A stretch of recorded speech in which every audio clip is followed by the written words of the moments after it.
نوجوان جب کوئی ہو جاتا ہے تو اس کی سوچیں جوان ہو جاتی ہیں.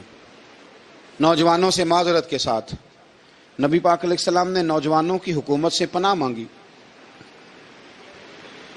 نوجوانوں کی حکومت سے پناہ مانگی ہے اس لیے کہ نوجوان بڑی جلدی پیار بھی کرتا ہے اور بڑی جلدی نفرت بھی کرتا ہے. سوچیں مضبوط نہیں ہوتی. نوجوان آدمی، جوان آدمی، بکھری ہوئی سوچیں ہوتی. میرے رسول کریم صلی اللہ علیہ وسلم نوجوانوں سے ان کے مزاج کے مطابق ڈیل کرتے تھے، ان کی طبیعت کے مطابق ان کی ذہن سازی کرتے تھے. ہم نہ جوانوں کو وقت نہیں دیتے. ہم مطالبہ کرتے ہیں نوجوان سے کہ وہ ہے نوجوان، باتیں بوڑھوں والی کرے.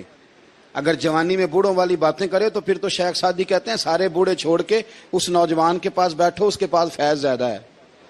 اگر ایسا ہو جائے، کیونکہ در جوانی توبہ کردن شیوائے پیغمبری، یہ تو اچھی بات ہے. لیکن میرے عزیز اگر ایسا نہ ہو، ایسا ممکن نہ ہو، تو پھر نوجوان کو آپ اس کی طبیعت کے مطابق ڈیل کریں.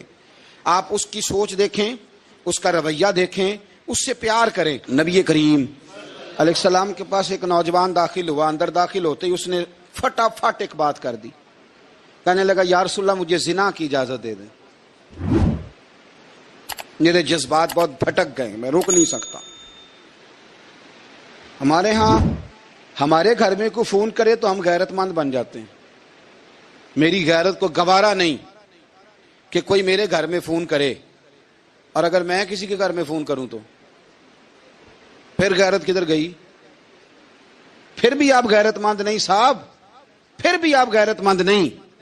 اگر آپ کسی کے گھر فون کرتے ہیں تو آپ غیرت مند نہیں.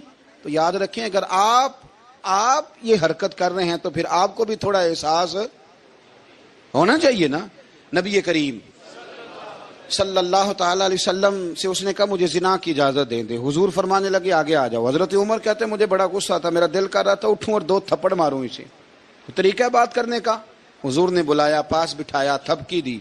فرمایا ایک بات تو بتا، تیرے سوال کا جواب پھر دیتا ہوں. ایک بات تو بتا. یا رسول اللہ صلی اللہ تعالی وسلم ارشاد فرمائیے. حضور فرمانے لگے تو پسند کرتا ہے کہ تیری بہن کے ساتھ کوئی زنا کرے؟ پسند کرتا ہے تو کہ تیری بہن کے ساتھ کوئی زنا کرے؟ کہنے لگا حضور میں بات بھی سننا پسند نہیں کرتا. تیری بیٹی کے ساتھ؟ کہنے لگا حضور زبان اس کی کھینچ لوں گا جو یہ بات کرے گا. کہا تیری ماں، تیری پھوپھی، خالہ کا؟ حضور خبردار کسی بندے کو میں اجازت نہیں دوں گا. تو رسول کریم فرمانے لگے جس سے تو زنا کی اجازت مانگ رہا ہے وہ بھی تو کسی کی بہن ہے نا، وہ بھی تو کسی کی بیٹی ہے. جو غیرت، جو حمیت تجھے اپنے گھر کے بارے میں آتی ہے وہ دوسرے کے بارے میں کیوں نہیں آتی؟ جب نبی کریم نے اس نوجوان کو اس کے مزاج کے مطابق سمجھایا تو اس کی آنکھوں میں آنسو آ گئے. عرض کرنے لگا یا رسول اللہ صلی اللہ تعالی علیہ وسلم حضور زنا کی ارادہ تو ایک طرف، آج کے بعد میری زبان پر اس کا نام بھی نہیں آئے گا.